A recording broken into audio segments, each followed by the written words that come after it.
Oh god, they're super strength! They're super strength! Alright, mate. Hello everybody, my name is X Factor, and taking about 11 days off because of traveling to LA and various reasons, I'm back to Star Wars Battlefront, and we're already collecting that salt, my second round back. This is actually my first opportunity to play Star Wars Battlefront in the new DLC.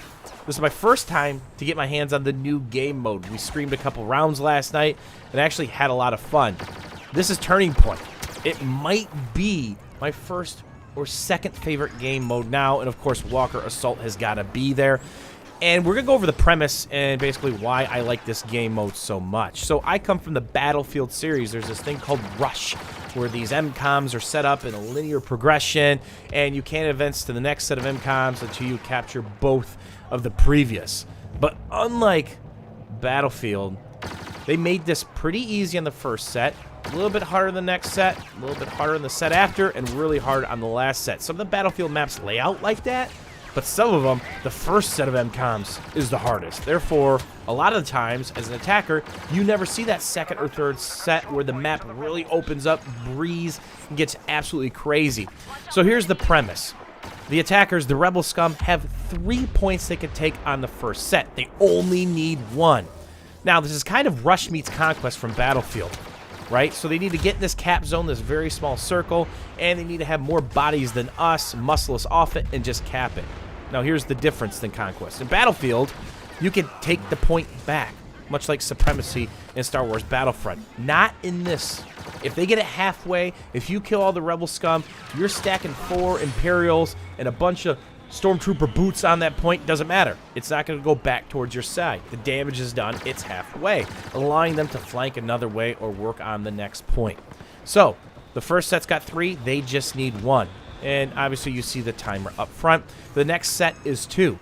Much like Rush in Battlefield, this is all about flanking and pinning, as you see me using my SEC with the explosive shot. Then obviously this is post-patch. What does that mean? Boba Fett got his wrist rocket nerf. It no longer locks on, but he is still a beast. We actually popped a Boba Fett one of these rounds and just went absolutely ham. You just got to play it just a little bit differently. And then, of course, play near to cover, because all the honing rockets and anything else, such as infantry turrets, which can lock you. And then you see us jumping in with the smart rocket. And I'm kind of flubbing keys. You're going to see a couple times where I pop grenades out that it wasn't really advantageous to me. It was more of a panic button. So another thing they changed was the explosive shot. They nerfed it a little bit. And then, of course, that card you pop. Whenever you used to die in Star Wars Battlefront, when you came back, the second you spawned in, you could pop another card instantly. That means if you die and you're back up, you've got a card. You die 2 seconds later and you spawn back, you've got another card to use. So they fixed that. It's a global cooldown now, which makes sense because that reduces some of the spam ability. And, of course, they've kind of tweaked some of the grenade stuff, which I'm not convinced that's the only tweaking they need to do, as they just spam melee. Obviously, another panic smash, because I have been playing Rainbow Six and Counter-Strike lately to be part of the great bait known as the R8 mate. So there's a nice little touch there with the explosive shot. So that's something that they've changed, and I just still think there's just way too much explosive spam in this game. Way, way, way too much. When you black out your cards, the explosive stuff, the impact grenades, refresh, the thermal detonators refresh too quickly. And here you see the point of this, me getting into the thick of it. And it's just like any other DICE game. It's all about the objective, right? You could be looking at the objective, you could be in these gunfights, these blaster battles, but unless you're on it, unless you're mitigating the bodies on it, unless you're taking care of those bodies on it, you're just simply going to cap that point and move on. And as you can see, they're slowly pushing our last cap. I get locked. I don't have a jump pack or anything to break that block, which is something good about this map. There's lots of little elevation changes with the rolling sand dunes and tons of cover between all the AT-AT parts and anything else laying on the sands of Jakku. So that's kind of nice. It gives you lots of opportunity to flank. Remember, said it once, said it a million times, flank them, pin them, set up crossfire. If you just run in this linear fashion towards your objective, which you can see here, that blue circle, you're just going to get mowed. They're going to flank you. They're going to pin you in with crossfire. So you might be safe in your little spot right here, but the second you move up, you might be surrounded on both sides. One thing I always do is pay attention to friendly movement and the friendly dots on the minimap. Are they alive? Have they established an area? Should I focus on another area?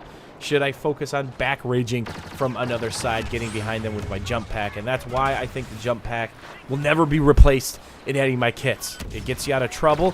It gets you into places you want to be, in and out of cover very, very quickly. And you're pretty tough to hit unless somebody's on their game with their aim. And here you see me from the clip before, just kind of putting together a couple of those jump packs and nades. As I find, more than likely, they're spawn. They still need to work on spawns, but remember, when people spawn in, they are like superheroes. If you pop your explosive or hit them with a smart rocket, they're just going to laugh at you. It's going to take 3 or 4 bursts with explosive shot, or they're just going to eat the smart rocket and still have like 60 or 70% health. So be very careful where you approach and how until you learn those spawn points and when to lay back. Hope you guys enjoyed this Star Wars Battlefront gameplay. I really enjoyed the game mode Turning Point. It might fit in my top 2 or 3 game modes. Be interested to see how it plays out on some of the other maps. As always, guys, thanks for watching. Thanks for hanging out. May the salt be with you.